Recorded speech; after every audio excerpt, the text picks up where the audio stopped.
નમસ્કાર મિત્રો, આજે 21 નવેમ્બર 2025નો દિવસ.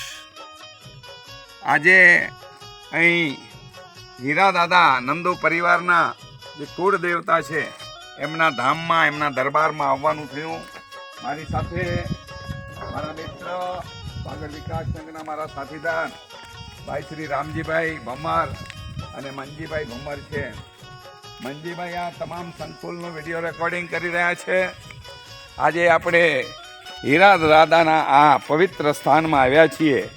અહીં આપણે જોઈ શકીએ છીએ કે ખાખણ પેથા નંદુ ખાખણ દાદાની આ પ્રતિમા, ખાખણ દાદા એ ભોપા હતા, એમની આ પ્રતિમા એમની અહીં છે. અને આ પ્રતિમાનો લાભ મારા મિત્ર પ્રકાશ નંદુના પરિવારે લીધો છે.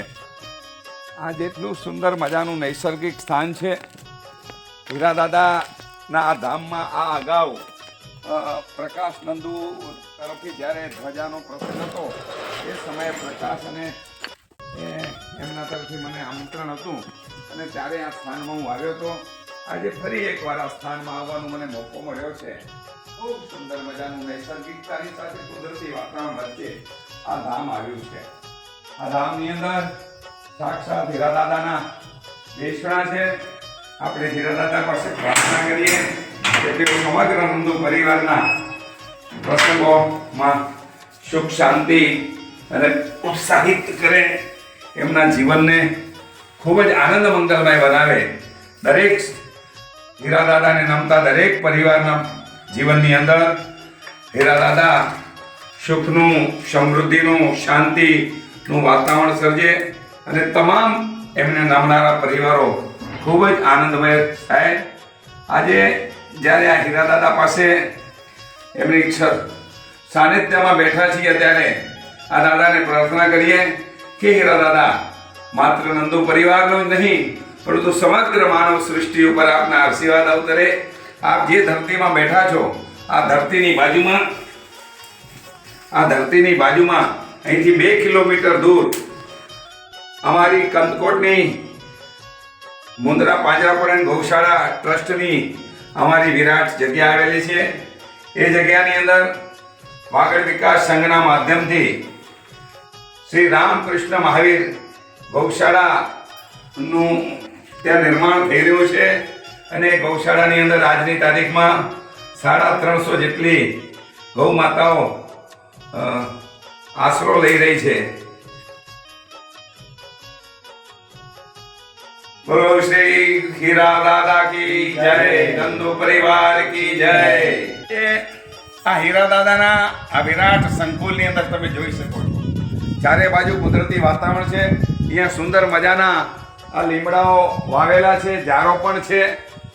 મને યાદ છે અહીં આનું સંચાલન હીરા દાદા ભાવિક મંડળ ભચાઉ વામકા દ્વારા કરવામાં આવે છે.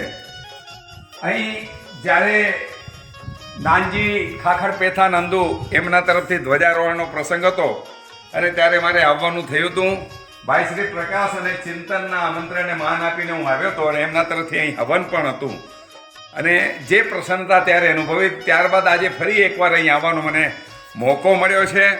અહીંથી 2 કિલોમીટર દૂર અમારી શ્રી રામકૃષ્ણ મહાવીર ગૌશાળા છે અને એટલે આ ગૌશાળા અમારી સીમને લાગીને જ છે.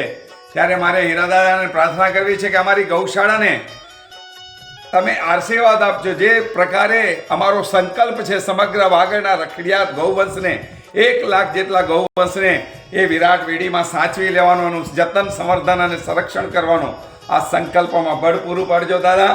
અને આપણે સૌ સાથે મળી જીવદયાની એવી જ્યોત પ્રગટાવીએ, ગૌ સેવાની એક એવી જ્યોત પ્રગટાવીએ જ્યાંથી તમામે તમામ માનવ જાતિને ગૌ માતાના આશીર્વાદ મળે.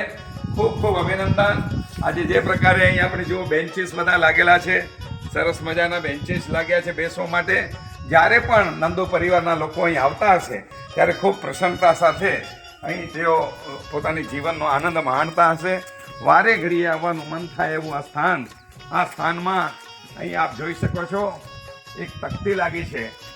આ તકતીની અંદર અહીં મારા વડીલ આદરણીય વાગડ સમાજના આગેવાન ભાઈ શ્રી તલકસિંહ લખમસિંહ નંદુ, શ્રીમતી કસ્તુરબેન તલકસિંહ લખમસિંહ નંદુ, શ્રી હીરાદાદા ભાવિક મંડળ મુંબઈ ભચાઉ, જય હીરાદાદા સહયોગી દાતા તરીકે આ સંકુલનું નિર્માણ કરવામાં આ બધા જ સહયોગી દાતા બન્યા છે. શાંતાબેન રૂપસી પદમસિંહ નંદુ, મોઘીબેન માલસી ભોજાનંદુ, કામલબેન વિરજી કૃષ્ણ નંદુ, લક્ષ્મીબેન પ્રેમજી ડુંગરસિંહ નંદુ, આ બધા આમાં સહયોગી બન્યા છે. અને અહીં સેવા આપી છે રતનલાલ જાટ, રતલામપોળાએ, લક્ષી ચખુભાઈ નંદુએ, રમણીક રવજી નંદુએ, પોપટલાલ રવજી નંદુએ, આ સૌ પરિવારોએ અહીંયા શ્રેષ્ઠ સ્થાન ઊભું કર્યું છે. મારે આજે આ વિડીયોના નામથી એ પરિવારોને પણ, નંદુ પરિવારને પણ કહેવાનું છે, હજી અહીંયા ઘણું કરી શકાય.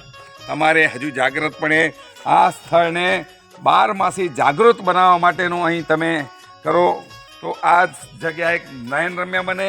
આપણા પરિવારજનો માત્ર નંદુવાના દીકરા દીકરીઓ જ નહીં, પરંતુ સમગ્ર વાગડની લોકો અહીં આવે એકવાર, એ પ્રકારનું ધામ અહીંયા બની શકે એટલી જગ્યા પણ છે. અને આવું આયોજન થાય તો ખૂબ સરસ મજાનું આયોજન બની રહેશે. ફરી આપ સૌને અભિનંદન. મારી સાથે રામજીભાઈ છે. રામજીભાઈના આગ્રહથી હું આજે અહીં આવ્યો છું. રામજીભાઈ કે આજે તો તમને હીરા દાદાના દર્શન કરાવવાના છે, એટલે મનજીભાઈ, રામજીભાઈ અમે બધા આવ્યા છીએ.